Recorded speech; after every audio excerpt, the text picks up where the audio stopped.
Olá, boa noite. Estamos aqui no nosso terceiro encontro do ciclo de estudos do Laboratório Virtual de Arqueologia e Relações Étnico-Raciais. Hoje o nosso encontro é com a linha de pesquisa que foi desenvolvida já a partir do primeiro ciclo do ano passado, que são as religiões negras. E, de fato, é a linha na qual eu venho pesquisando, trabalhando, me informando e aprendendo nesses meus últimos 15 anos aí de caminhada acadêmica. Mas hoje, particularmente, estou aqui para ouvir e discutir dois trabalhos, duas perspectivas que não são distintas, porque, de fato, as relações étnico-raciais perpassam, seja a discussão teórica, seja a discussão do patrimônio, mas pensando, de fato, os terreiros de candomblé, os centros de umbanda, as casas familiares em que se cultua divindades, encantos, encantados, para promover um frescor na arqueologia, um alargamento nesses corpos teórico-metodológicos tão defasados das ciências humanas. Hoje nós temos dois convidados, né, duas pessoas, dois palestrantes. Inicialmente, antes de apresentar, eu gostaria de dizer que a nossa palestra de encerramento ela foi suspensa porque a doutora Dandara ela está com problemas de saúde com familiares, então esse encerramento que aconteceria após esse encontro foi suspenso, mas não fiquem preocupados, porque a certificação não será impactada, porque eu realizei o comprometimento com vocês de que quem estivesse participando para receber a certificação e a carga horária completa, eu iria entregar os materiais acadêmicos disponibilizados por esses palestrantes para leitura, né, investigação e compor a carga horária. Então, eu inicio o encontro de hoje convidando para a fala, né, o pesquisador Fabrício Jorge Santos Barbosa. Ele é mestre em Arqueologia e Patrimônio Cultural pela Universidade Federal do Recôncavo da Bahia, aluno especial do mestrado em Ciências Sociais da Universidade Federal do Recôncavo da Bahia, graduado no bacharelado em Museologia pela Universidade Federal também do Recôncavo da Bahia. Ele integra o grupo de estudos Recôncavo Arqueológico, sob orientação da professora Fabiana Comelato, da mesma instituição. Ele integrou o grupo dos estudos do projeto Memória, Fazeres, Saberes e Cultura Material, sob orientação da professora Suzane Tavares Pepe Pinho. Integrou o grupo dos estudos do Laboratório de Etnomusicologia, Antropologia e Audiovisual, em Cachoeira, na referida instituição, sob a coordenação da professora Francisca Helena Marques.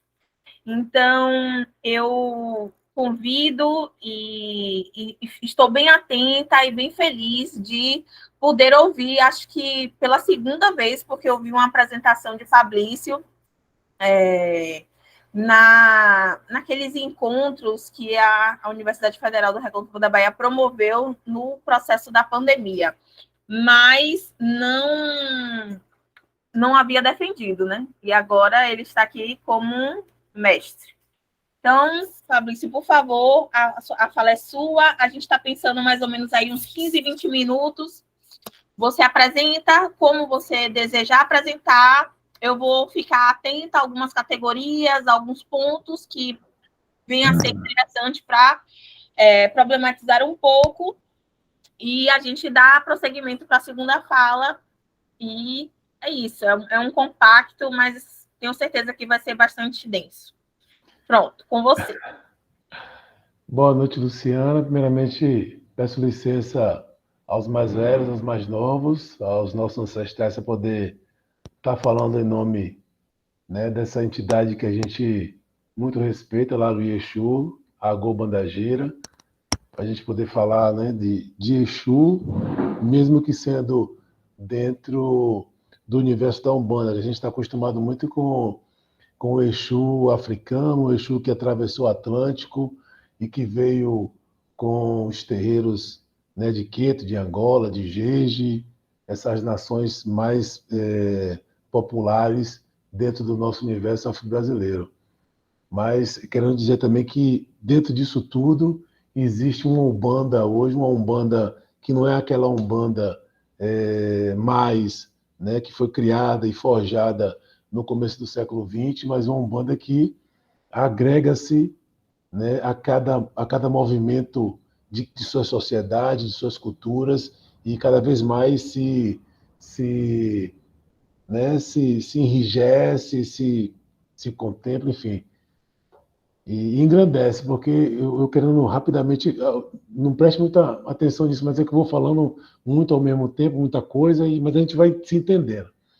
Quando eu cheguei no terreiro a primeira vez, no terreiro que eu frequento há mais de 20 anos, então a primeira vez que eu cheguei lá, eu me deparei com várias informações, muitas informações ao mesmo tempo. Era um leque de informações visuais para mim que me deixou espantado.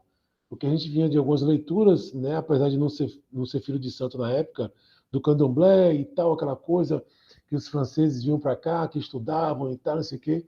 Então a gente tinha a visão dos europeus sobre o candomblé. Aí, de repente, eu vou para dentro de uma casa de Umbanda, no subúrbio de Feira de Santana, e me deparo com aquela riqueza que há dentro das Umbandas, principalmente das Umbandas aqui na Bahia, que a gente tem acesso a alguns terreiros. E me deparei com aquela riqueza de, porra, cara, isso aqui é uma das coisas mais incríveis que eu vi na minha vida. E aí, estou aqui agora, quando a Luciana fala, né, traz aqui esse currículo, o Lattes, assim, ela lê e eu ouço esse currículo, para mim é de espantar, porque às vezes a ficha não cai, mas assim, o processo é esse, e eu fico muito feliz em poder estar aqui agora. Tudo bem, apesar depois de um jogo do Brasil, né, mas estamos aqui, e ouvir Luciana me apresentar é uma emoção importante, é uma emoção muito boa, assim. E às vezes a ficha só cai, né, com o passar dos dias e dos tempos. É tanto que eu defendi o mestrado agora dia 29 de setembro e levei praticamente, sei lá, 15 dias para entender que eu, naquele momento ali, a partir daquele momento eu me tornava um mestre dentro da academia. Uma pessoa preta, uma pessoa que, tudo bem que eu tive na década de 90 na academia, cursei geografia, mas não defendi, por conta de questões pessoais, e isso a vida dá aquela sacudida e a gente cai de pé, né? Feito gato preto e firmes, e a vida me apresenta a Universidade Federal do Recôncavo da Bahia, onde eu me graduei em museologia e, por consequência, o mestrado em arqueologia e patrimônio cultural, que eu digo, foi a melhor decisão da minha vida em ter voltado a estudar. Então é possível a gente reconquistar nosso espaço, principalmente o lugar de fala, dentro desse processo que a gente vive, e agradecer muito aquele governo naquela época que estava propiciando isso, né? E espero que agora, a partir de 2023, a gente possa retomar essa questão da esperança para a gente poder conseguir continuar a expandir o que a gente tem de conhecimento e, enfim, poder ter nosso lugar de fala cada vez mais forte. Então, fiz esse prólogo aqui, um pequeno, e minha pesquisa, ela começa lá atrás na graduação com um registro, né, das cantigas na festa do Zé Pilintra, num terreiro de Umbanda chamado Iansã Oxóssi Oiadinguê, que fica ali em Feira de Santana, no subúrbio de Feira de Santana, mais precisamente no bairro da Baraúna, né, que tem esse detalhe, é o bairro da Baraúna, mas também se chama Gabriela, o local que o terreiro está. Coisa que eu não consegui ainda definir e resolver. Pesquisei em arquivos lá e tudo mais, não consegui ainda, mas eu vou chegar lá. E fica na rua Cosme de Farias, na Baraúna, número 29, um terreiro de Umbanda, com tendências de Angola, né, que geralmente a Umbanda está ligada diretamente à nação Angola, do Candomblé, isso questões ancestrais e tudo mais, que mais para frente a gente resolve e discute isso. E estou lá e decidi, desde quando eu voltei para a academia, que eu disse, tudo que eu fizer de pesquisa dentro da academia vai ser voltado para meu terreiro, vai ser voltado para o povo de santo, vai ser voltado para o povo preto, dentro do que eu puder estabelecer como uma desdemonização dessa cultura afro-brasileira que a gente tem. Né? Que hoje, do candomblé e umbanda, por senso comum, muitas vezes é coisa do diabo. Então a gente sabe que o diabo é uma invenção, talvez nem todos saibam, mas o diabo é uma invenção da cultura europeia, da igreja católica, hoje os neopentecostais, enfim, tem toda uma gama de situações preconceituosas e que a gente, de racistas, né, que a gente está aí vivenciando até os dias de hoje, inclusive com traficantes no Rio de Janeiro, destruindo terreiros, enfim, que a gente já está cansado de ouvir. E então eu comecei na graduação com esse registro das cantigas da festa do Zé Pilintra, e depois eu parti para lidar diretamente com as festas, tanto do Zé Pilintra quanto do Exu Capa Preta, onde nessas duas festas temos a Maria Padilha, que é o link entre essas duas festas, a senhora que é a senhora das festas, dessas duas festas. E eu parti para uma etnografia, a gente buscou fazer uma etnografia onde a gente traz essas duas festas e tenta fazer um link, uma relação entre os Exus da Umbanda, no caso no terreiro em Ação Oxóssi Ninguém, com os interlocutores que são filhos e filhas de santo da casa, que têm uma relação direta com esses Exus, né?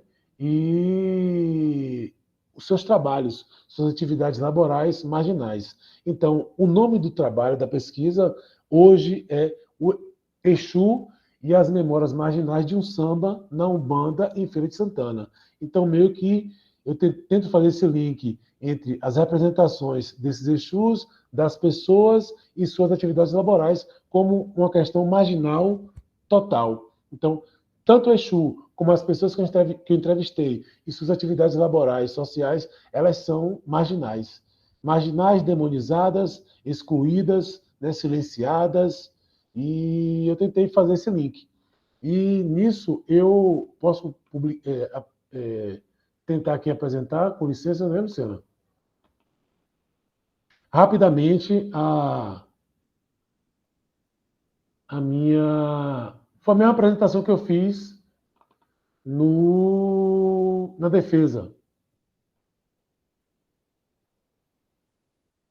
Estão vendo? Sim. Pode confirmar? Então, vou começar rapidão. Quando bater o tempo, você me fala, viu, Luciano? Não ouvi. Sim. Pronto, então. Agoba da Gira, Laroia, Exu e Manjubá. Exu e as Memórias Marginais de um Samba da Umbanda em Feira de Santana. Fabrício sou eu e a minha orientadora, a minha queridíssima Suzane Tavares Pinho Pepe, que é uma pessoa que me acompanha desde a graduação.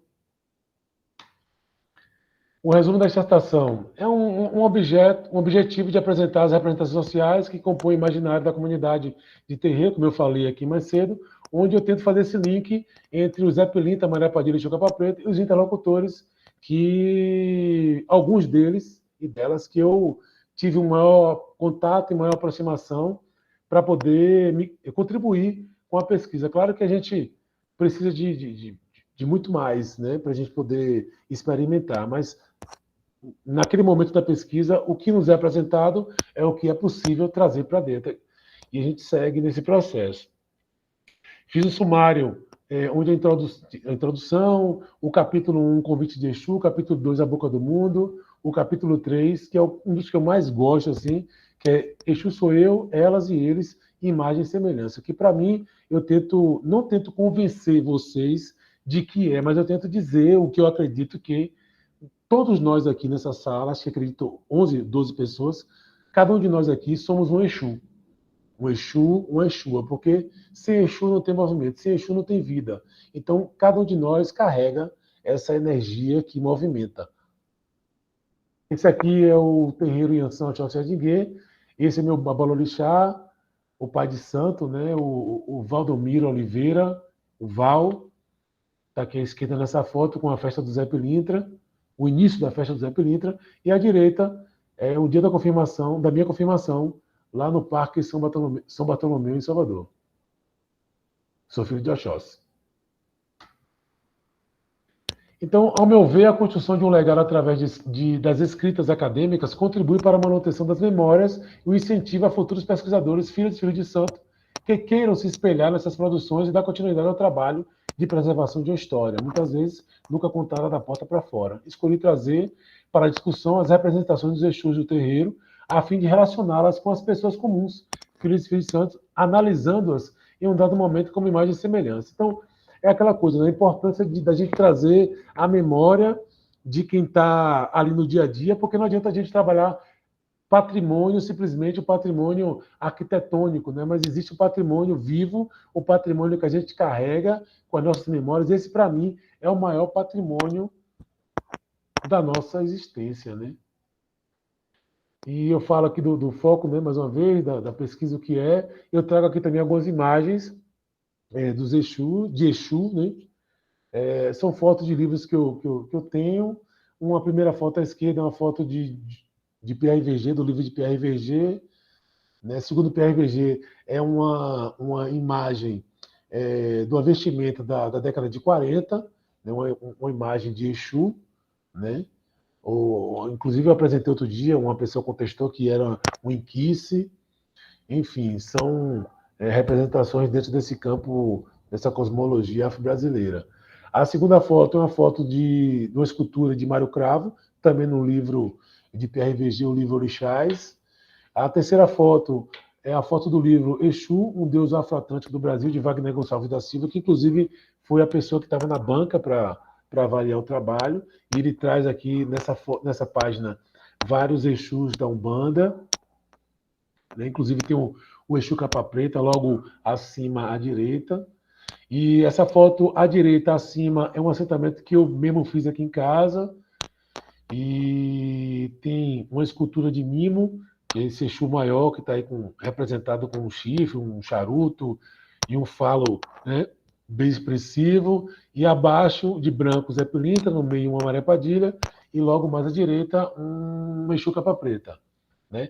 E abaixo à direita, uma foto que foi muito famosa nesse ano que passou, de 2022, que é a representação da interpretação de Demerson Dálvaro frente à igreja, à escola de samba Grande Rio, ao qual foi campeã do Carnaval do Rio de Janeiro. Então, existem várias formas de Exu, várias maneiras de você tratá-lo, e a gente conhece muito com a questão da cultura iorubá, que é a mais famosa, né, a mais difundida, mas existem vários outros nomes para se tratar dentro das nações, né, vindouras da África, que atravessaram o Atlântico, né, Luvaiá, né, Legba, Lebara, então vários nomes que dão para essa energia. E dentro da Umbanda tem outras milhares de interpretações, de nomenclaturas, de diginas com relação aos Exus. Né? Aí, essa semana eu apresentei esse trabalho num seminário em Cachoeira, e uma pergunta foi como é que se dava essa diversidade dos Exus. Aí eu falei que, para mim, a diversidade dos Exus se dá por conta de nós mesmos sermos diversos e diferentes. Então, cada um de nós carregamos o nosso Exu. Então, para isso, por isso existe essa diversidade. Então não tem como você definir o Exu, para mim, humildemente, agora licença bandagira, de uma forma só.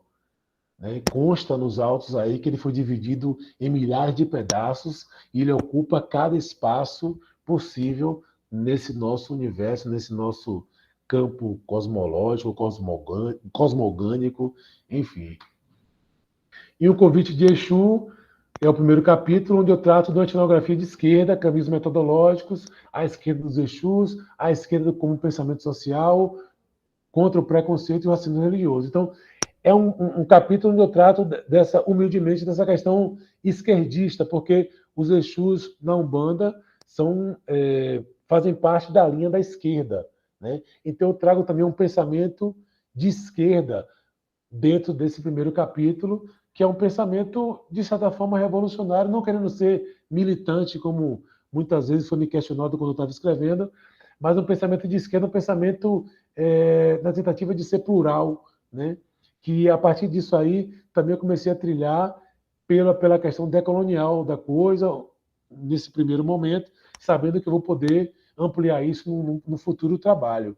Então, tentando linkar a esquerda, literalmente, com a existência dos Exus. E a etnografia como uma ferramenta antropológica, né, auxilia a gente nas pesquisas, né, dos grupos e das comunidades. E eu trouxe para esse trabalho 2 nomes de referência que eu aprendi na graduação e que na pós também vieram muito presentes para mim, que é o Clifford Geertz, com sua etnografia interpretativista, onde ele busca a interpretação das interpretações, ou seja, o que o olho vê não é o que o olho vê, existem coisas por trás disso. Então, requer um estudo minucioso para poder saber as subjetividades daquilo que a gente está observando.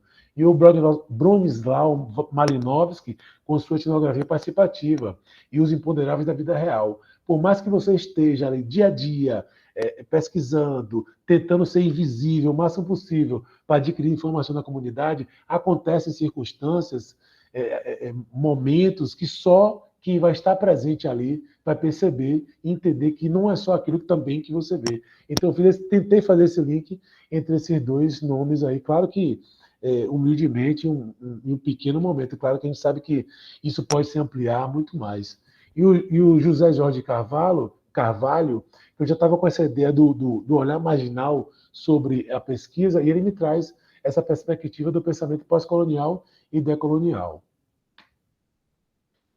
Descolonizar o pensamento tradicional, seja acadêmico ou senso comum, é uma das portas para a liberdade epistemológica, que pode e deve instrumentalizar o contra-argumento posicionando-se politicamente.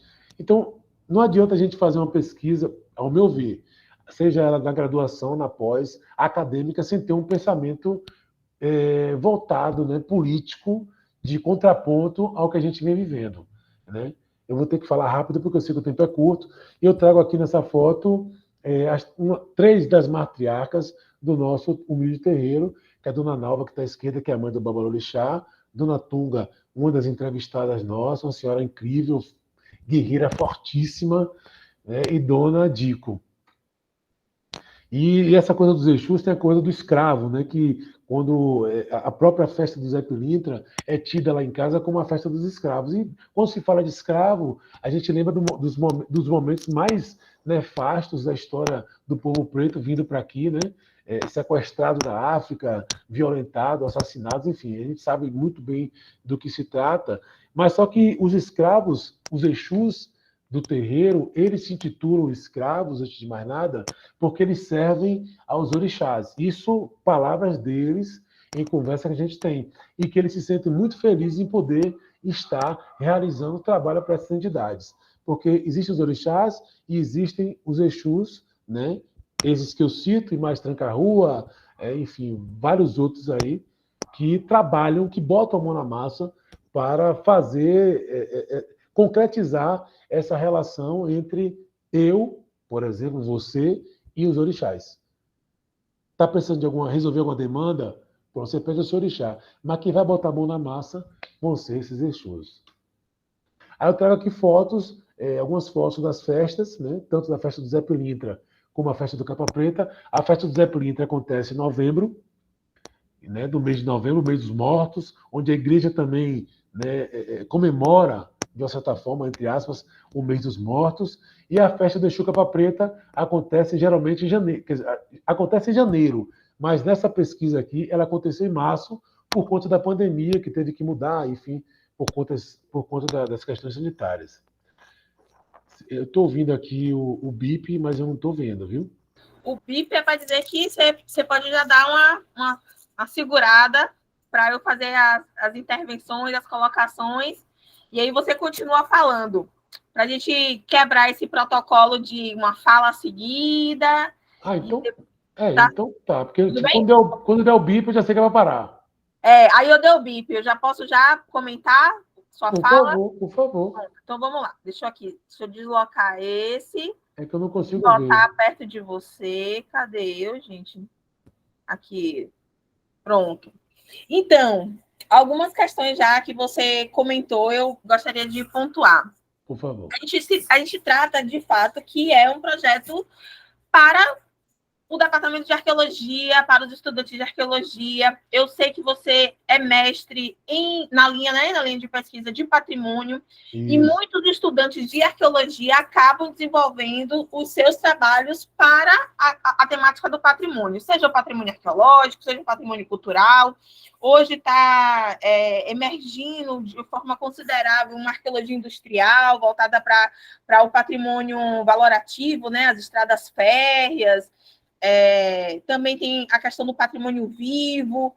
Então, assim, são muitos patrimônios que podem ser trabalhados dentro do Departamento de Arqueologia, dentro do programa de arqueologia.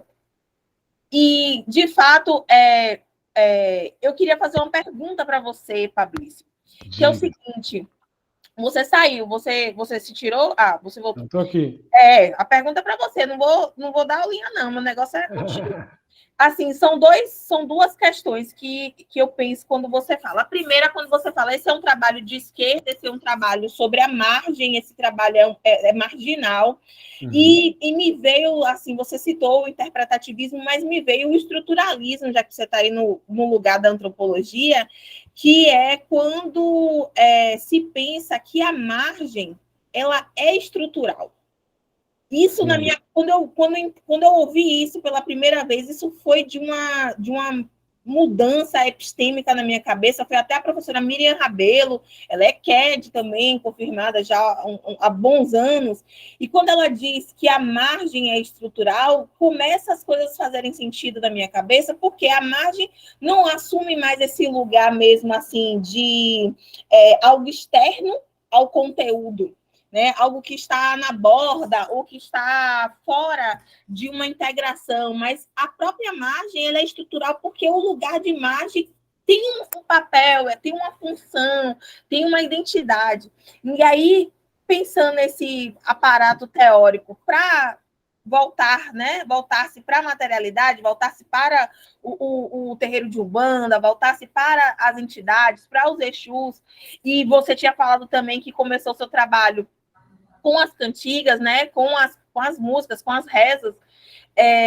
Eu gostaria de te fazer uma pergunta, que é o seguinte: como é que você, Fabrício, pensa, você falou na decolonização, mas como é que você pensa essa questão mesmo da esquerda, né? Esse lugar epistêmico da esquerda, da margem, que pode contribuir até mesmo para outros estudos que não da religião. Porque, olha bem, nós que somos do estudo da religião, a gente lê tudo. A gente lê vários trabalhos que vai estar estudando antropologia urbana, está estudando corpos teóricos mais amplos, né, da linha de pensamento antropológico, pensamento arqueológico, fica estudando os clássicos, mas não existe uma apropriação dos estudos religiosos, ou seja, das epistemes, né, dos aparatos teóricos que nós produzimos para compor outras bases de estudos que não sejam religiosos.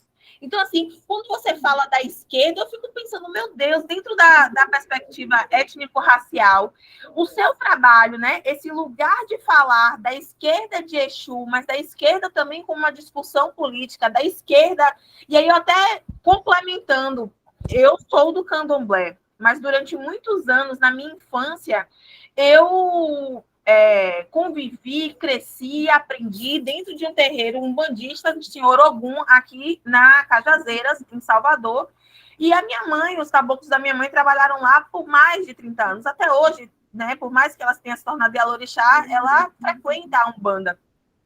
E algo que eu carrego na memória, que quando eu chego no candomblé, a gente sabe dos pontos, né? Os pontos de esquerda, lá tem ainda os pontos desenhados, os pontos riscados, né? Os Exus ainda têm essa propriedade. Quando eu chego no candomblé e vou ter minha primeira manifestação aos 15 anos com o Exu, a parte do meu corpo que treme é a esquerda. E aí eu, recebo um elogio. Olha, eu nunca tinha recebido nada, né? Assim, grande. Eu tinha recebido com 2 anos de idade. Mas já grande, a Exu vai se manifestar pela primeira vez no lado esquerdo do meu corpo. E aí, quando você fala da esquerda, da Umbanda, isso pode sem problemas nenhum, ser levado também para o interior dos terreiros de candomblé para se pensar os patrimônios do candomblé pela essa lógica de esquerda, que é genuinamente de Exu. Seja Exu Lebara ou Exu Catiço, né, que é o termo que acaba para se diferenciar, Exu Orixá ou Exu Espírito, né, ou entidades que se encantaram. Então é isso. Como é que você pensa para esses estudantes que te escutam para aproveitar ou integrar seus pensamentos esse lugar da esquerda para pensar patrimônio, para pensar materialidade, para pensar seus objetos de pesquisa? O que é que esse lugar da esquerda e da margem pode vir a contribuir? Essa pergunta é foda, que é uma pergunta que eu me fiz durante a escrita, né?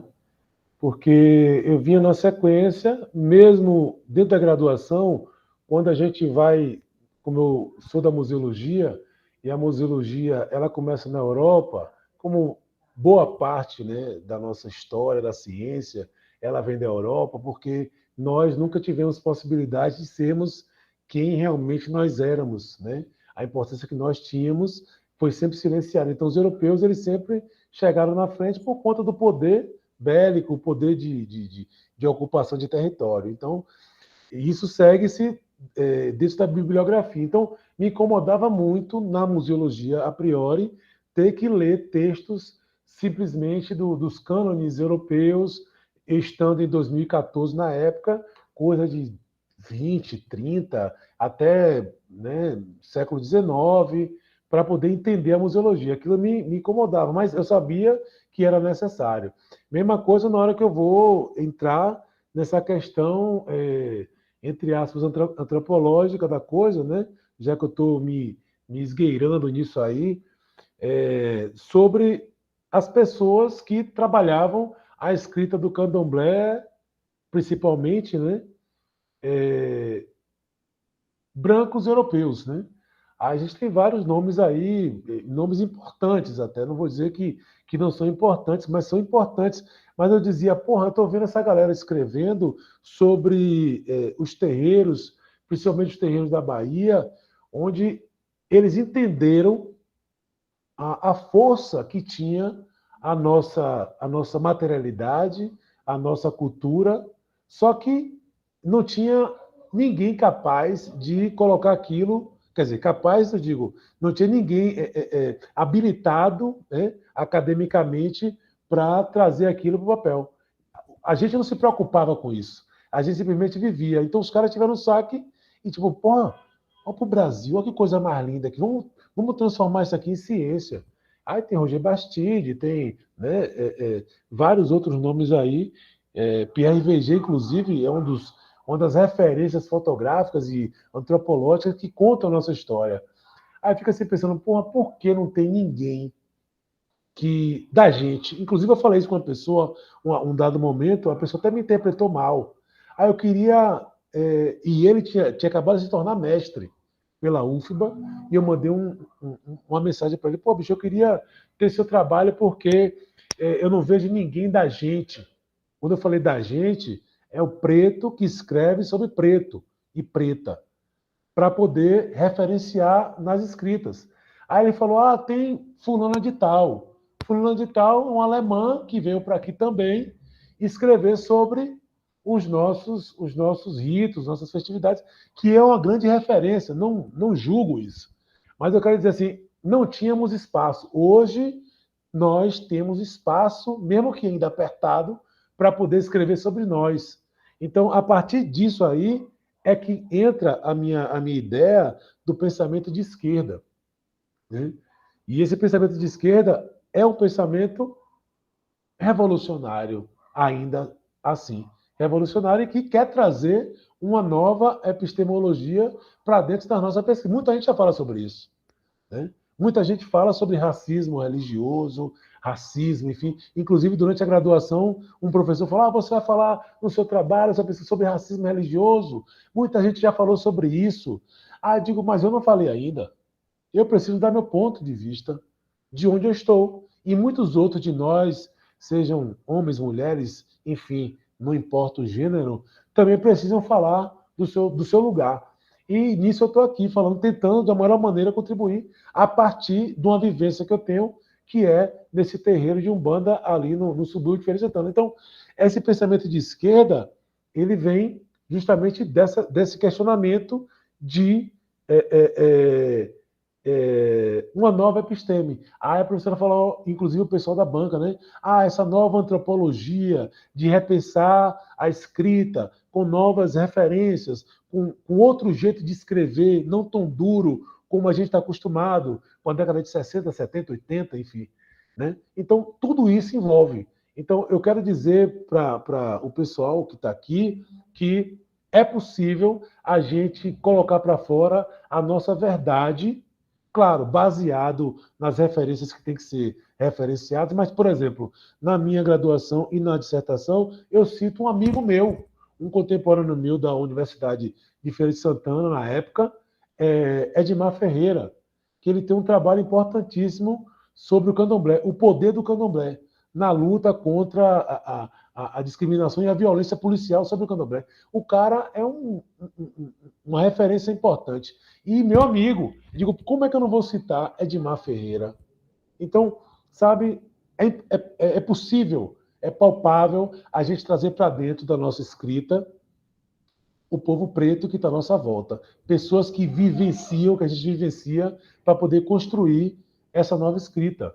Eu lembro que o professor Wilson Penteado, uma grande figura que eu adoro, assim, enquanto professor e antropólogo, ele falou assim, ele falava para a gente, a escrita acadêmica nada mais é do que você convidar as pessoas certas para a sua festa.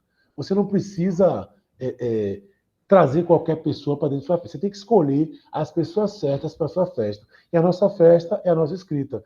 E eu tentei, mais uma vez, dentro da dissertação, trazer essas pessoas certas, fomentando essa questão da esquerda, mais uma vez falando aqui, para poder, mais para frente, né, concretizar esse termo que eu cunhei durante a escrita, que é o pensamento exuístico patrimonial. Então já está até registrado esse pensamento exuístico patrimonial do que trata, do que viemos a tratar sobre essas discussões novas sobre os temas afro-brasileiros, principalmente tratando-se dessa marginalidade, dessa esquerda, em que os Exus estão incluídos, os Exus da Umbanda, que são tão importantes quanto o Exu africano. O Exu africano surgiu na África, atravessou o Atlântico, e de lá para cá ele se transformou em milhares de outros Exus, assim como tinha na África. E aqui a gente se ocupa e se apropria dos nossos Exus da Umbanda, Zé Pelita, Maria Padilha, Tranca-Rua.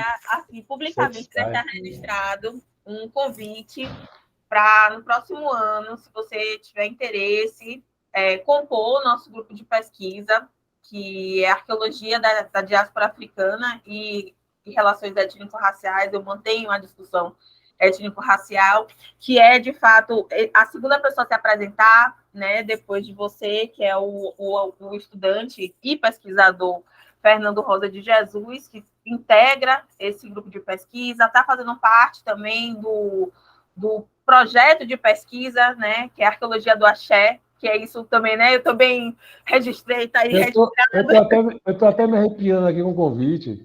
Está registrado, porque é isso, né? A gente está cansado de ser lesado também, né? As pessoas, a gente cria as coisas a partir de nossas práticas, de nossas vivências. Exatamente. Apresenta isso, então a pessoa lá de cabeça baixa, no último fundo, anota no caderninho, publica em francês, publica em inglês, a gente nem sabe o que aconteceu. Quando vê, a pessoa acaba sendo reconhecida por uma coisa, né?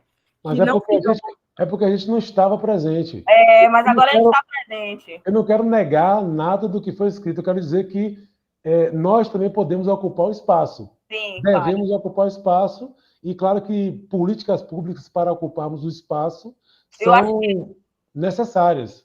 Sim, com certeza. E agora, Pode falar.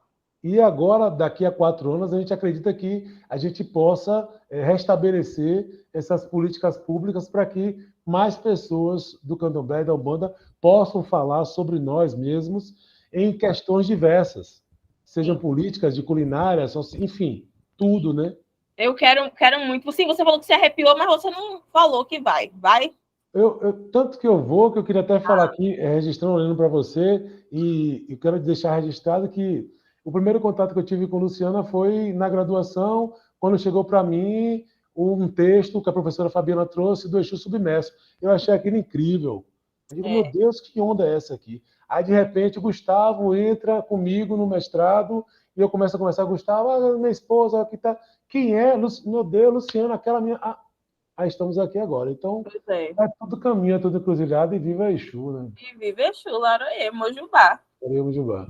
É isso. Muito obrigada, Fabrício. A gente se vê com certeza ano que vem. Você é um agente transformador de pensamentos, né?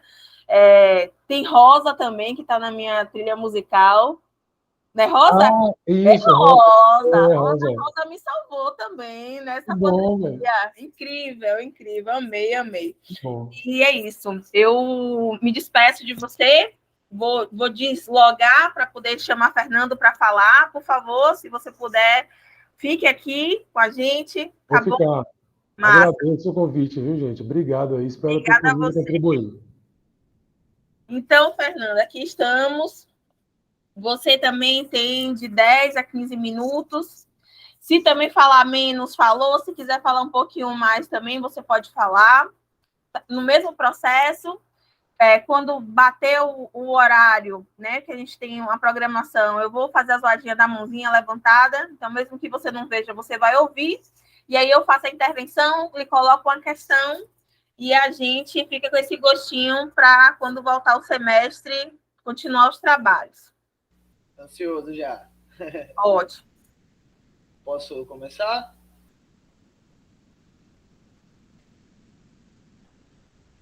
Bom, ela não respondeu, mas eu vou começar aqui. Então, gente, boa noite. Meu nome é Fernando, eu sou estudante da graduação de Arqueologia, né?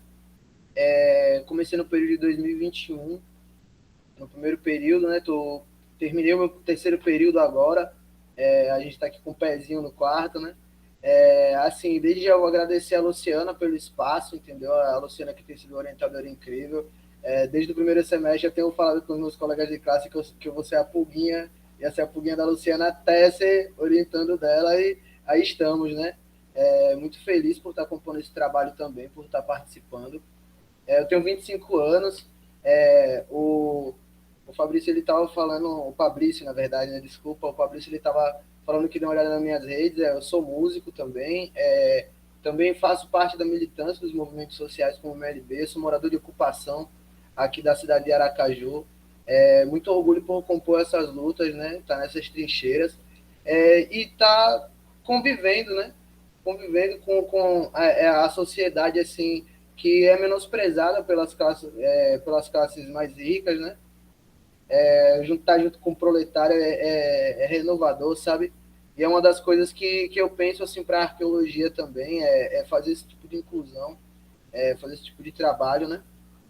Aí hoje eu trouxe, assim, foi um trabalho de tópicos, né, desse último semestre, o trabalho que eu enviei para a professora, que o tema ele é absorvendo ideias afrocentradas na arqueologia, né? Aconteceu com as leituras do material do plano de curso, né, desse semestre, e daí foi me abrindo assim, a mente para tipo, várias opções de estudo dentro da arqueologia. E tipo, eu, por exemplo, quando menor, eu frequentava uma igreja cristã, uma igreja católica, vim para Sergipe, eu sou natural de São Paulo, vim para Sergipe, conheci as casas de candomblé, depois fui para a igreja evangélica, aí saí, e hoje tipo, eu tenho o mesmo questionamento que eu me fazia dentro de todos esses circuitos religiosos, né? Dentro de todas essas vertentes religiosas, que era o porquê, né? Menosprezar a fé alheia, essa realidade alheia, e hoje eu tenho essa crença de que tipo, tudo é capaz de coexistir. Deus no universo cristão, Oxalá no universo de candomblé, os Exus como os Exus, entendeu? Não sendo vistos como um diabo através de outras vertentes religiosas. E esses questionamentos que me levam a pensar esse trabalho de afrocentrismo, né, eu conheci através de Hertman, e acabei me prendendo assim, sabe? Não consegui ir adiante, eu parei, pô, vou parar para estudar um pouco mais sobre isso. E é sobre isso assim que eu vou falar. Vou fazer uma breve apresentação aqui desse trabalho. Deixa eu colocar aqui para espelhar. Rapidinho. Vocês estão me ouvindo bem? Sim. Pronto, estão conseguindo ver a tela? Também. Bom, esse aqui é o tema, né? Absorvendo ideias afrocentradas na arqueologia, Fernando de Jesus, sou eu. Eu separei em 3 tópicos, né? O primeiro seria o comportamento humano, como nos comportamos dentro de uma sociedade eurocêntrica.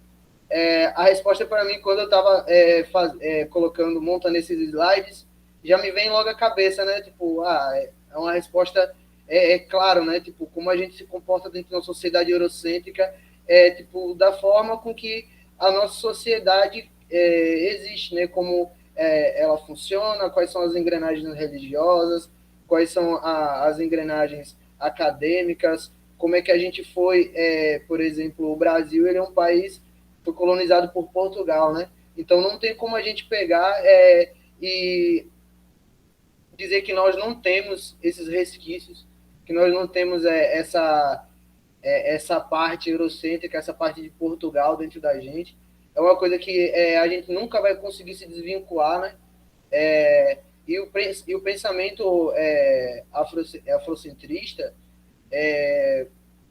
ele traz ele traz como centro um novo sujeito, né? Uma nova forma de pensar, uma nova forma de pensar a sua realidade através dos seus olhos, né? O Fabrício ele estava falando sobre isso, como se fosse você enxergar através dos olhos de outra pessoa, né? E eu estou buscando, eu falei um pouco nesse trabalho que eu estou buscando fazer com que isso aconteça não de uma forma natural, porque eu sei que tipo vai existir esse combate interno, né, de pensamentos. Então eu sei que é gradual. Eu ainda estou começando a minha graduação, né? Estou chegando agora no 4º período, 2 anos aí nessa batalha, e eu sei que a tendência é continuar estudando e continuar conhecendo, né? Então vou prosseguir aqui, né? Eu falo pra caramba. O pensamento eurocêntrico na arqueologia. Como eu estava falando, a arqueologia foi criada dentro desses parâmetros eurocêntricos, né? Então não tem como não ter um apego, não ter um resquício, não ter nenhum pedaço desse pensamento eurocêntrico dentro da arqueologia.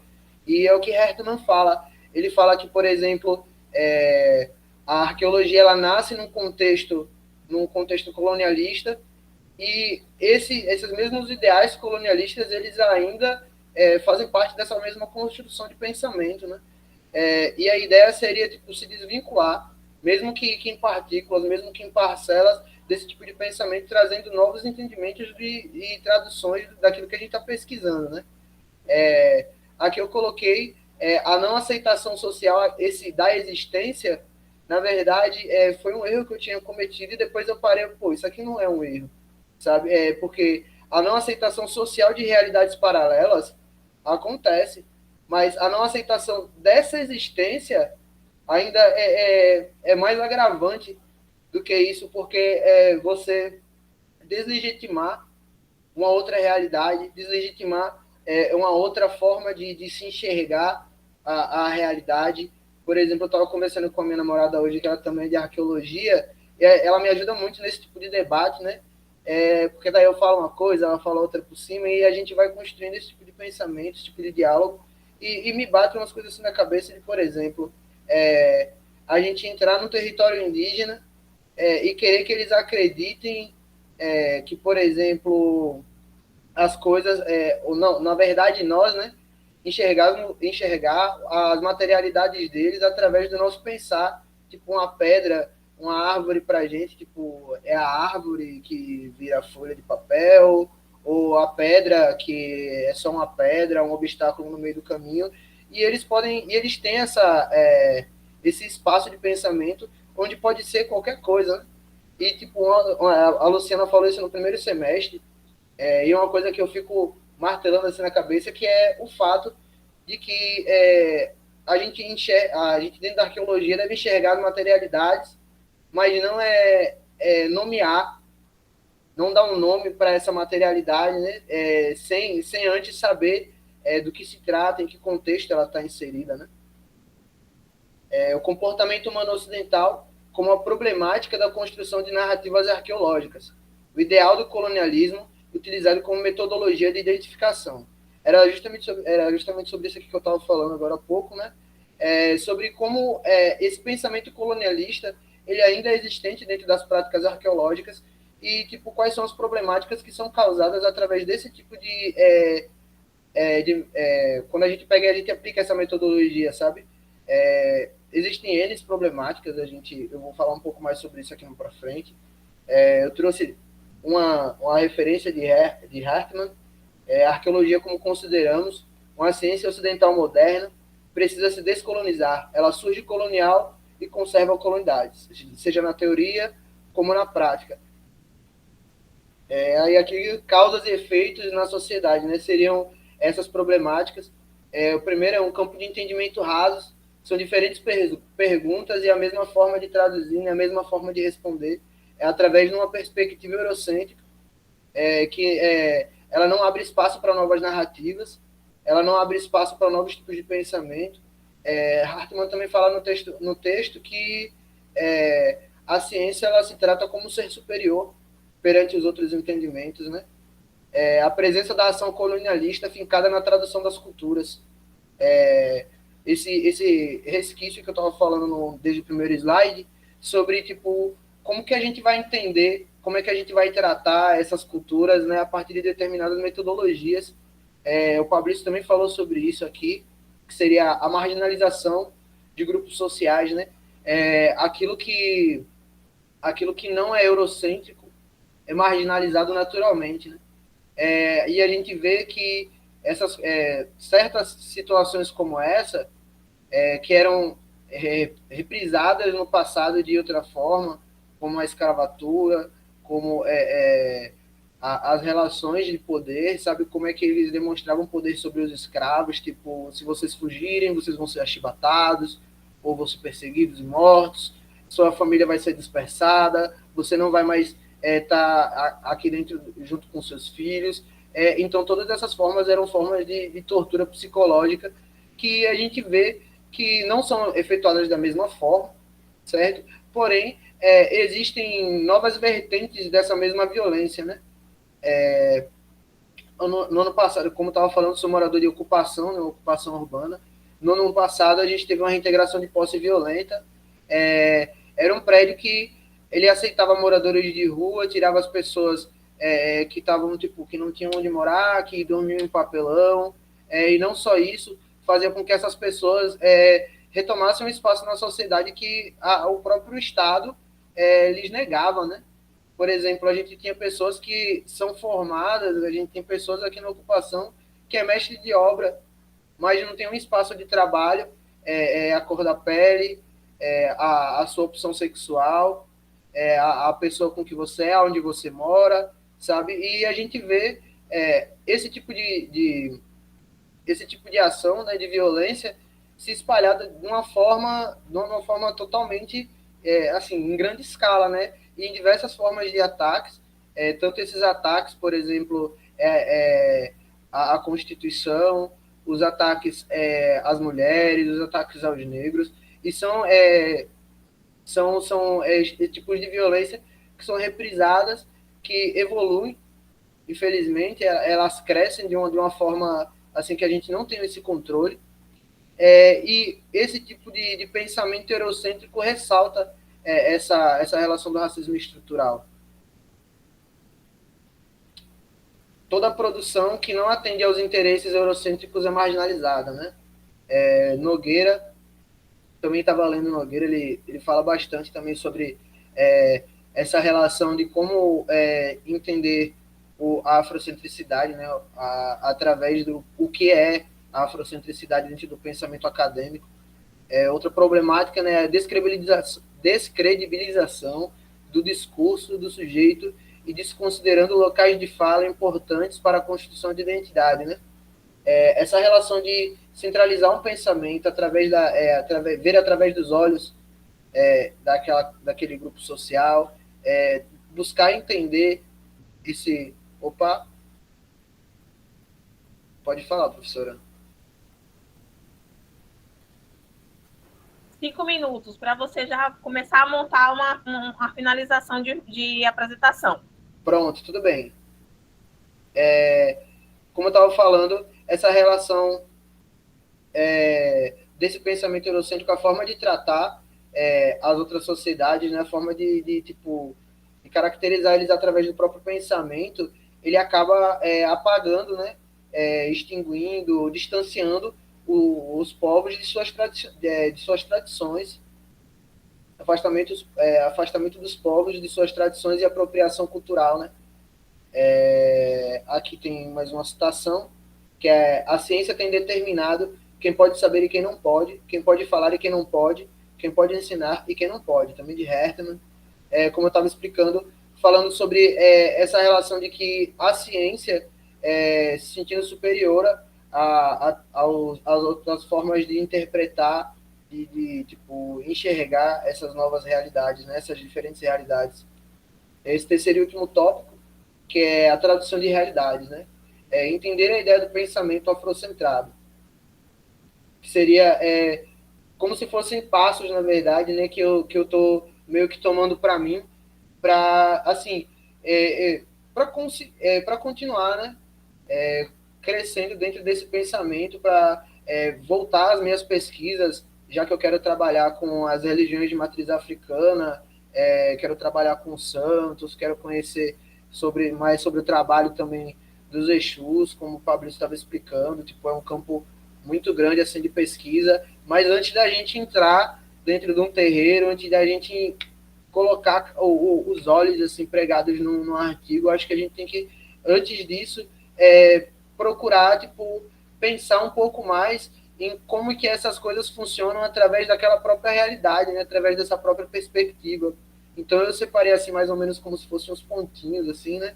Que seria entender a ideia do pensamento afrocentrado, entender o que é esse afrocentrismo, como é que eu posso empregar ele dentro da minha pesquisa, o tema, né, que é a absorção de ideias afrocentradas, e respeitar essas existências, né? Que eu acho que, dentre tudo que eu coloquei, eu acho que no meu trabalho, essas duas palavras, eu acho que traduz tudo que eu queria falar, que é respeitar essas existências, né?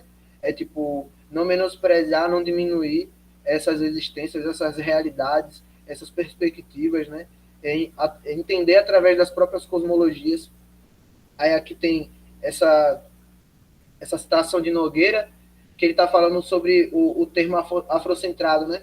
Que o termo centro e afrocentrado significa estar centrada, ou ser uma pessoa afrocentrada diz respeito à perspectiva de localização dentro de suas próprias referências históricas e culturais, aonde eu me localizo dentro dessa cultura, aonde eu sou pertencente, né? E aqui foram mais algumas citações, né? A afrocentricidade é um tipo de pensamento, prática e perspectiva que percebe os africanos como sujeitos e agentes de fenômenos atuando sobre sua própria imagem cultural e de acordo com seus próprios interesses humanos. De Nogueira. E o segundo, de Hertmann, também, reconhecimento da permanência de processos de colonialidades em nossa prática científica, que era sobre essa relação que eu estava falando, primeiramente aceitar que a gente ainda carrega isso aqui junto com a gente, isso aqui é uma bagagem cultural, né, que a gente carrega, mas não quer dizer que é obrigatório a gente pensar e enxergar as coisas através dessa forma, né? É necessário a gente entender essas realidades através de suas próprias perspectivas. Eu acho que assim dentro desse parâmetro assim que eu preparei mais ou menos nessa apresentação de hoje. Eu espero que assim, foi a primeira apresentação, né, desde que eu iniciei minha graduação. Eu espero que vocês tenham gostado, que tenha sido legal também para vocês. E seria isso. Muito bom, eu gostei bastante. Na verdade, foi até a primeira apresentação para mim, porque acho que todas as disciplinas cursadas era qualquer coisa, menos uma apresentação de texto. Era um debate, uma conversa, um diálogo, mas um negócio de sustentar oralmente, né? Um pensamento, uma apresentação, foi sim a primeira vez. E estou muito satisfeita, porque de fato eu acho que é assim, Fernando, que as coisas funcionam. Tem que começar, né? Tem que dar o primeiro passo, tem que entender que é intelectual desde o primeiro semestre. Já a prova que fez do vestibular ou do Enem, que ingressa na universidade, já é um portal que coloca dentro desse contexto mais amplo, sim, né, das discussões acadêmicas. Você conhece essa discussão, mas quem está vendo esse vídeo pela primeira vez, eu acredito muito que precisa romper com essa hierarquização entre graduandos, mestrandos e doutorandos e pós-doutorandos. A gente está em situações de vida diferentes, mas a produção intelectual, a criação, o desejo, o interesse, de fato, ele é comungado em todos nós, seja o lugar que nós estejamos. Óbvio que o trato com as regras da BNT, o trato numa citação, por exemplo, eu realmente fiquei em dúvida. Eu acho que Nogueira cita Chante, não a Chante cita Nogueira, mas eu vou verificar. Essa olhada. Eu acho que é isso mesmo. Não Nogueira cita, eu acho. Nogueira é Renato Nogueira, filósofo aqui. A Chante, ele está falando de Hipólito Chante, né? O pai do afrocentrismo, né? Do paradigma mesmo hegemônico, da ruptura do paradigma hegemônico ocidental. E Gabi Hunterman, que você citou várias vezes, ele é um arqueólogo da Guiana que fez mestrado aqui na UFMG, é um cara assim que precisa ser consumido por todas as ciências humanas, não só arqueologia, mas da antropologia, porque a UFMG tem essa casadinha, né? Antropologia, arqueologia. Ele é incrível, eu consumo ele drasticamente, porque de fato é fenomenal. E assim, para a gente encerrar, eu quero lhe colocar uma questão também, claro, ou escuro, né? Ou colorido. A gente também tem esse problema linguístico ainda de utilizar determinadas categorias que não nos favorece, mas quando você fala sobre essa ideia de trazer o lugar que você está, que é da ocupação, né, da ocupação urbana, para pensar esse sujeito, esse outro sujeito que foi tratado durante muito tempo como objeto, e nós sabemos que são os sujeitos das ações, são os sujeitos das pesquisas, e a gente também entende que a arqueologia não é só estudo de materialidade, mas a arqueologia é o estudo do cotidiano, né? Daquilo que motiva o nosso acordar, o nosso dormir, a nossa convivência com as pessoas, com as coisas. Você, nesse primeiro momento, já que a pesquisa, né, sobre os terreiros de candomblé, sobre as casas de umbanda ainda são inicial, mas essa sua vivência na ocupação já pode lhe trazer muitos insights. Como é que você pensa uma possibilidade, na verdade, né, uma questão aberta, de tratar a ocupação urbana em Aracaju como esse lugar, e aí já metendo o pensador Fabrício na causa, que você citou muito ele, eu acho que você gostou muito dele, a gente tem que trabalhar a dissertação de Fabrício aí, para poder você pensar essa esquerda, né? Então, seria pensar a ocupação urbana em Aracaju como uma episteme esquerdista, uma episteme voltada para o marginal? Como é que você desembola esse cruzamento aí teórico?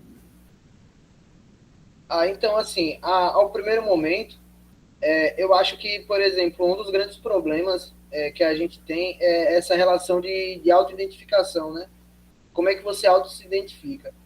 Para eu inserir, primeiramente, essa relação da ocupação com esse pensamento marginal, eu preciso, primeiramente, sair um pouco desse paradigma que eu tenho me batido bastante, que é essa relação de auto-identificação.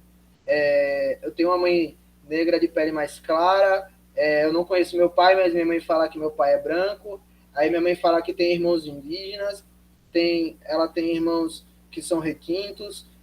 Então, dentro de toda essa diversidade, tipo, quem sou eu, sabe? E futuramente, desculpa, e futuramente trazer, assim, para dentro da ocupação, esse mesmo questionamento, tipo, quem somos nós? Porque, por exemplo, aqui é uma ocupação que é gerida através de um movimento, que é o MLB, o Movimento de Luta nos Bairros, Vilas e Favelas, está lutando aí por todo o Brasil. E, tipo, por exemplo, a gente tem esse debate político, sabe? E são várias as questões, desde, tipo, por exemplo, como era o colonialismo, como que é o capitalismo, quais são as diferenças, e daí a gente já vai abordando uma política mais atual, falando das problemáticas do atual governo, e, tipo, como tudo isso vai agregando nessa relação de, tipo, você não se auto-identificar. A gente tem colegas indígenas que fazem parte do movimento social, e, tipo, elas foram se identificar como indígenas há um ano atrás, e elas estão passando por esse processo de retomada. Então, eu acho que, tipo, tudo isso é uma construção, né? É uma forma de se construir. Então, após essa primeira resposta, né, de eu conseguir me entender quem sou eu dentro dessa grande, essa grande loucura que é o mundo, né? Depois seria fazer com que essas pessoas passassem por esse mesmo processo para esse tipo de retomada, né?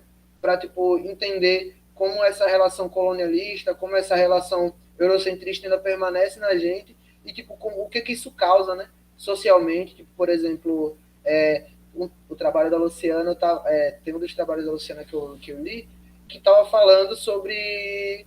Me desculpa, professora, mas eu não preparei essa referência para poder citar, mas eu vou falar, que falava sobre, lá na Baía de Meninos, também o eixo submerso, que falava sobre a Baía de Meninos, como que, tipo, após esse processo, né, de libertação dos escravos, a tal falsa alforria, né, dos escravos, como eles foram morar nas encostas, como eles foram morar, tipo, nas encostas dos morros, como foram construídas as periferias, as favelas, e, tipo, trazer isso mais para a atualidade, né? Fazer com que essas pessoas entendam que, tipo, foi através desse tipo de realidade, tipo, desse tipo de perspectiva, foi dessa forma, e, tipo, hoje acontece, tipo, de outra forma, mas, tipo, é gradual, sabe? Isso veio acontecendo, isso nunca acabou.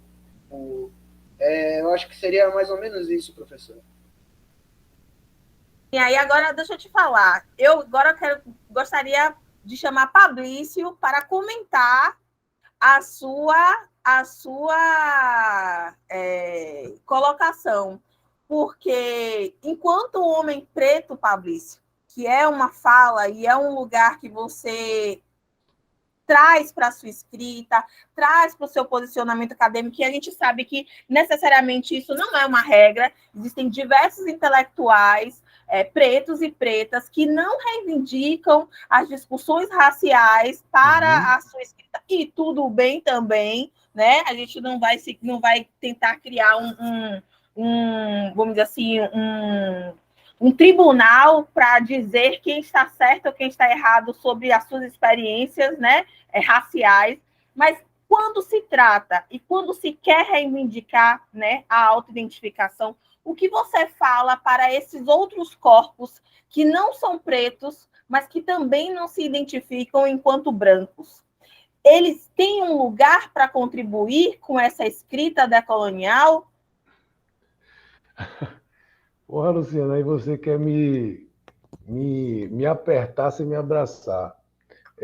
Antes de tudo, parabenizar o Fernando pela construção do pensamento dele, que tem 25 anos, né, que você falou, Isso mesmo. e nesse processo de graduação está indo num caminho muito foda, assim, tipo, né? Eu acho bacana isso, e você se entender, você buscar quem foi sua mãe, quem foi seu pai, para poder você se localizar, se geolocalizar cosmologicamente dentro desse processo, eu acho isso importante e necessário. Por exemplo, você estava falando aí, eu estava lembrando que, tipo, outro dia eu caminhando aqui em Cruz das Almas e pensando, tipo, tem essa referência minha de preto, não sei o que e tal, candomblé, Umbanda, negros que vieram da África, são meus parentes e tal, mas eu sinto que eu tenho uma ligação, não sei como ainda, vou descobrir isso, uma ligação muito forte com o povo, com os nossos parentes, né? Hoje chamado de índios e tal, enfim, os indígenas. Eu tenho uma ligação muito forte. Eu me comovo muito com as questões que eles vivenciam e que a gente tem acompanhado ao longo desses anos aí. Então, eu sei que eu, Fabrício Jorge Santos Barbosa, vulgo Fabrício Casapronta, tenho o meu entendimento do meu povo de Angola, né? Mas também eu tenho o entendimento de que uma parte minha é indígena. Então, por quê? Eu estou no Brasil. Então, não tem como simplesmente eu, Fabrício, ser um preto exclusivamente preto. Eu sinto que eu tenho outras coisas que vou resolver no decorrer dos meus dias, que, enfim, espero ter mais dias para poder resolver isso. E isso é necessário para a gente se entender cada vez mais e pluralizar cada vez mais as questões que nós devemos intervir, né? Enquanto preto, enquanto indígena, enquanto pobre, enquanto marginal, sabe? Enquanto estudante de universidade pública e que ela continue cada vez mais pública e de qualidade, para poder a gente estar reverberando esse discurso que está acontecendo aqui agora. Então, é nesse sentido que eu entendo esse processo. Né? Eu sei que a gente está num processo de construção. Ah, Fabrício agora é o mestre. Eu não consigo me entender como mestre, velho. Sabe? Isso se deu aqui tem poucos dias. Tipo, vamos fazer já fizeram 2 meses, inclusive eu tenho que entregar a escrita final a semana que vem. Né? Mas, assim, é todo um processo. A gente se constrói ao longo dos dias. Né? Luciana aí é pós-doutora em várias situações, doutora, mestre, enfim. Eu sei que isso para ela é ainda está em ebulição. Né? Não está resolvido ainda, porque a gente não se resolve hoje nem amanhã, é todo um processo. Então, é isso, velho. Eu sei que cada vez mais que a gente puder contestar e escrever sobre e ter uma possibilidade de falar para os nossos, que nós podemos cada vez mais ocupar os espaços, né? Porque a gente sabe que a branquitude está aí, né? Tem preto que não quer falar sobre, mas também tem muito preto que não é meu irmão. Tem muito preto que não é minha irmã. A gente também tem que deixar bem claro isso. Nem todo preto é meu irmão, nem toda preta é minha irmã. Porque a gente tem uma sequência lógica de causa para poder, quando possível, sempre que possível, estar externando, estar contextualizando, estar contrapondo. Né? E a academia é uma ferramenta importante para a gente contrapor. Eu não digo nem tanto dentro da academia, porque existem ainda vários bairrismos que rolam, mas dentro da academia também. Mas quando a gente se forma enquanto pessoa, estruturalmente, epistemologicamente, que a gente vai para o dia a dia, quando a gente chega na rua, que a gente consegue entender quem está do outro lado, do senso comum, e passar para essa pessoa da maneira mais simples possível, de que ela é capaz de se enxergar e de contrapor muita coisa que lhe é colocado gratuitamente, muitas vezes violentamente. Quando a gente consegue fazer com que essa pessoa entenda isso, bicho, aí que é para mim o ápice da coisa. Sabe? Não precisa você chegar com discurso, com artigo A, isso só é para academia, para ganhar os títulos, para a gente ocupar a academia. Mas na hora que você vai para a rua, é que você devolve o que a gente está aprendendo aqui, velho. Essa que é a viagem. Então, a pesquisa que eu faço, que eu estou fazendo, que não acabou ainda, e que eu estou nessa trilogia, né? Para mim, é a trilogia, graduação, mestrado e possivelmente uma tese, futuramente, se Deus quiser e o diabo deixar, ano que vem, para concluir essa trilogia. Porque a academia é importante, mas eu quero levar de volta para o meu povo. Então, é importante você trazer de volta para a comunidade o que você está fazendo aqui. É a contrapartida.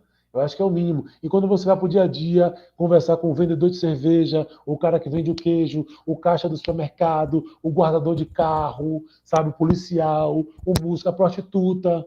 No meu trabalho mesmo, eu converso com uma prostituta que é filha de santo, sabe? Ah, você, mas a prostituta vai precisar do candomblé, da umbanda para quê? São pessoas, cara, são pessoas que precisam de um direcionamento religioso, seja lá em que profissão for. Então, isso é importante. Então, quando a gente se forma aqui, não é para academia. É importante, legal, título, pá. Mas a gente se forma é para poder a gente transformar na rua, no dia a dia, onde estão os nossos iguais. Eu acho que é isso. Perfeito. Então, assim, eu agora vou fazer vou deixar vocês dois aí na tela, porque hoje foi algo, foi uma encruzilhada, a gente está aqui, né? Uma encruzilhada masculina, né? Não estamos numa fêmea, mas estamos aqui, pelo menos estou vendo um T de cabeça para baixo, né? Tá masculina. Eu acho que essa correlação entre autoidentificação e promoção da produção, da intelectualidade para fora dos muros da universidade, eu acho que é, de fato, o casamento, né? Tem alunos meus aqui me ouvindo, o Fernando também é aluno, certamente outras pessoas irão me ver. Eu sempre coloco o meu corpo, o meu corpo no jogo das discussões étnico-raciais, porque eu me sinto e fui trabalhada e fui preparada assim, porque eu venho do centro, né, do CEAL, eu venho do centro afro-oriental, que na verdade a gente não pode trazer outro corpo que não o nosso para fazer as discussões dos embates políticos, de gênero, religiosos, partidários. Então, assim, o fato de não ser uma mulher preta não indica que sou uma mulher branca. Eu, por exemplo, tive minhas contas tomadas, fui hackeada quando eu era professora da UFBA, quando eu levantei a discussão sobre o privilégio branco nas ciências sociais. E uma das grandes questões é que eu peguei a metade do meu rosto, isso foi uma mudança drástica na minha vida. Eu peguei a metade do meu rosto e botei num card. E levantei a discussão sobre a branquitude nas ciências sociais. E aí, de fato, aquilo que mais me chamou a atenção quando viralizei, porque esse card foi viralizado, fui denunciada, perdi conta, entraram nas contas de Gustavo, do meu esposo, para entender, dizendo que eu estava recebendo não sei quantos milhões da UFBA. Eu na época era professora Reda, eu era, como é que fala? Esqueci até o nome agora. Substituta, eu era substituta. E a pergunta era, essa mulher é branca ou negra? Porque via metade do meu rosto, via minha boca, via meu nariz, via o tamanho da minha face, mas via pele clara. E via, eu estava de ojá, não, estava com o cabelo preso, assim, preto, então não entendia se estava alisado, se era liso original, mas via um fenótipo facial negroide, mas via a pele branca. E aí, a pergunta que eles queriam era saber se eu era negra ou não para ter legitimidade sobre discutir branquitude. E aí uma coisa caiu na minha cabeça, ou seja, para se criticar a branquitude precisa ser preto, primeiro ponto, né? Para ter legitimidade, a branquitude, para criticar ela tem que ser preta, ou seja, brancos não criticam brancos, e aí consolida na minha cabeça que o branco e a branca não é tratado como raça, o preto é tratado como raça, o indígena é tratado como raça, mas o branco não é tratado como raça. Primeiro ponto. Segundo ponto, que a categoria pardo, ela surge, de fato, na partir da década de 80, com o movimento negro, para dar conta dessa diversidade mesmo, né, racial, da população negra no Brasil, por causa que a gente viveu uma política de miscigenação. Então, o colorismo, que é o parente mais próximo do racismo, né? A coloração da pele e a formação do cabelo indica qual é esse lugar que você vai assumir, se é branco ou se não é negro. Então, eu vou entender que o colorismo é uma ferramenta de violência sistemática junto com o racismo. E terceiro, de que é um tabu discutir corpos mestiços. Corpos mestiços, dentro da sociedade que nós vivemos hoje, ela é empurrada para a branquitude. E aí eu ouvi uma coisa muito importante de 3 mulheres negras que me ouviram a falar sobre o privilégio branco, e num determinado momento eu falo, eu, mulher branca, essas mulheres, elas param, me ligam, conseguiram meu telefone, me ligam e falam, você não pode mais abrir a sua boca com o pai que você... Meu pai é preto, minha mãe é parda, branca.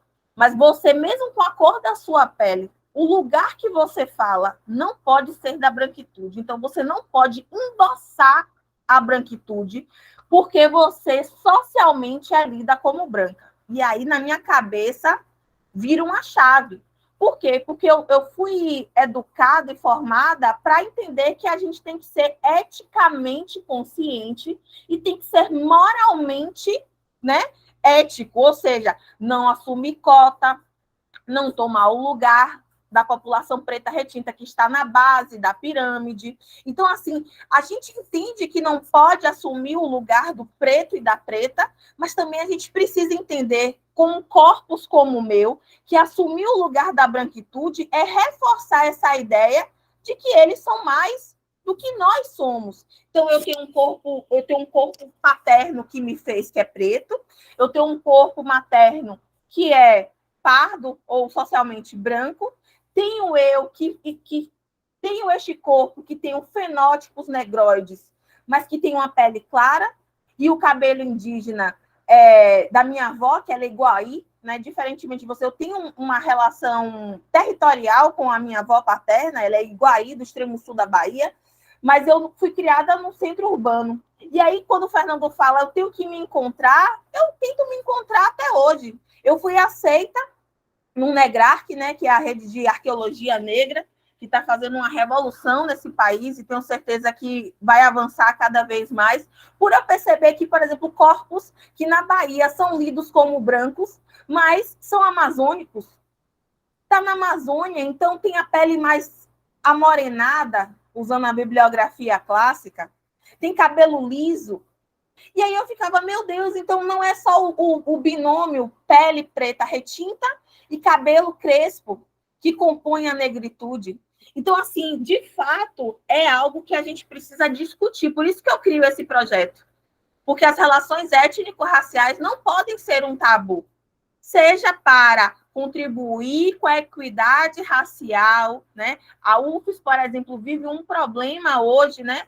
Para a questão do concurso público, da vaga do professor Ilziver, né? Que até o momento não foi convocado. Estou acompanhando.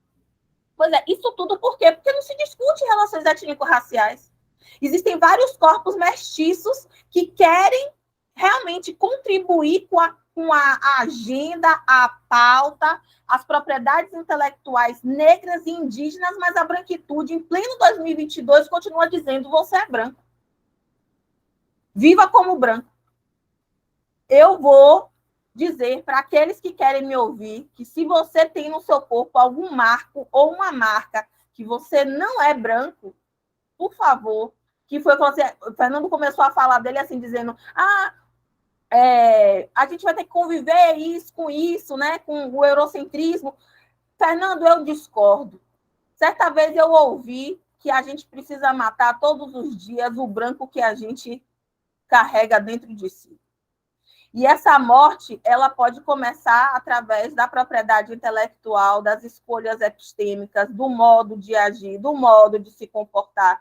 E não só dizer: eu escuto uma música preta, eu como uma música preta, eu sou uma religião preta. Isso a gente já sabe. Fora isso, o que você faz mais para ser entendido como uma pessoa que não é branca? Eu acho que a pergunta tem que ser essa, né? O que você faz para você não ser entendido como branco? Porque branco não é só um corpo que tem pele clara e cabelo liso, né? Branco é uma estrutura de poder que reproduz as hierarquias e as dinâmicas de opressão desde 1492, se a gente pensar o surgimento da América. Então, acho que tem mais coisas, né, embutidas e omitidas e ocultadas, porque a gente não trata os estudos étnicos e africanos, as relações étnico-raciais, como um conteúdo tão importante quanto qualquer outro. E a arqueologia, que é esse lugar onde nós estamos, precisa tratar isso como algo programático em todas as disciplinas. Porque a arqueologia histórica, por exemplo, ela surge para dar conta de quê? Da diáspora africana. Não tem outra explicação. A arqueologia histórica surge na América do Norte, com James Dittes, para trabalhar com enterramentos de populações escravizadas, mulheres escravizadas que são desenterradas e falam, olha, escravizados sendo enterrados, que não é numa vala. E aí, olha, a gente precisa criar um outro panorama para dar conta dessa produção que não é pré-colonial. Quando a gente vem aqui para o Brasil, da mesma forma. Então, assim, só colocando assim os meus posicionamentos e dizer sim, Fernanda, a autoidentificação e dizer sim, Pablo, o que é que você faz da sua vida depois que você entrega a ficha catalográfica, né? E cola no seu texto final, o que é que você vai fazer, né? Então, eu acho que esse casamento de saber quem é você e o que você vai fazer são as perguntas basilares para a gente estar dentro da universidade. Porque senão, meu filho, eu mesma e todos nós que estamos aqui, a gente vai viver um filme de ficção mal feito, que não tem nem, como é que chama? Know-how, né? Não tem competência de passar numa TV pública. Então, a gente tem que trabalhar com seriedade. E é isso, eu acho que já deu a hora, eu até parei de ouvir o choro do meu filho, eu não sei se ele se acalmou ou está me ouvindo falar, porque eu falo bastante alto, né? Mas é isso, então eu quero agradecer a presença de vocês, espero vocês dois e quem desejar participar das discussões do grupo de pesquisa, não vão ser, como é que chama? Ao vivo, né? Como é que fala? Públicas. Online. Online, obrigada. Online não, online. Online, não vai ser online, mas a gente vai, como diz a minha orientadora de pós-doutorado, nós precisamos aquilombar, nem que seja no remoto. Né? Então, façamos e agradeço, se cuidem, né? Proteção, saúde, tanto Exu quanto Oxalá neste dia nos dê equilíbrio, né? Porque sem Exu e sem Oxalá, sem um começo e sem um fim, nada existe, nem a gente, nem ninguém, né? Mesmo que esse ninguém não acredite, né? Oxalá acredita nele, Exu acredita nele também. Então tá bom, gente. Um beijo, tchau, fiquem bem. Até a próxima. Obrigado pelo convite e até a próxima. Se Deus quiser e Exu deixar, né? Ele vai deixar que a gente é gente boa. É isso Valeu, mesmo. gente. Boa noite, Obrigado. Fabrício. Tchau, gente. Boa noite. Valeu, Fernando, Débora, Décio, Bruno, enfim, todo mundo, Emily, pessoal, boa Juliana, noite. Joyce.